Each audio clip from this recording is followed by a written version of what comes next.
UDL को पहले solve करेंगे कि यूडीएल कितना आ रहा है। तो यूडीएल के लिए मैंने आपको सोल्व करने का तरीका बताया था, यूडीएल का लोड कैसे निकालते हैं, फोर्स कैसे निकालेंगे, कि हम फोर्स या लोड मान लो कैसे निकालेंगे, force into perpendicular distance, force into perpendicular distance या फोर्स इनटू डिस्टेंस, जो भी कह सकते हो, ठीक है, फोर्स इनटू डिस्टेंस।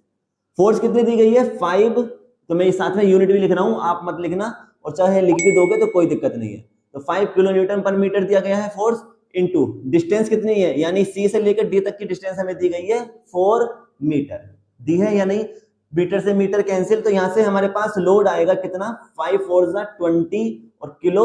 न्यूटन, तो इसका मतलब हमारे पास फोर्स आ गई कितने की 20 किलो न्यूटन की। अब हम ये देखेंगे कि इसे कहां पर अप्लाई करें, तो डिस्टेंस, डिस्टेंस के लिए हम फॉर्मूला लगाएंगे क्या, डिस्टेंस इज इक्वल टू क्या होता है कि लेंथ, जो भी लेंथ दी गई है आपकी यूडीएल की, उसे डिवाइड कर दो किससे 2 से, लेंथ कितनी दी गई थी 4 मीटर, यानी सी से लेकर डी तक की लेंथ कितनी है 4 मीटर, किससे डिवाइड कर दो 2 से, तो 2 2 जा 4, तो हमारे पास डिस्टेंस आ जाएगी कितनी 2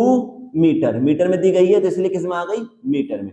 अब हमें यूडीएल हमारा सोल्व हो चुका है, ठीक है, अब यूडीएल को हम अप्लाई भी कर सकते हैं।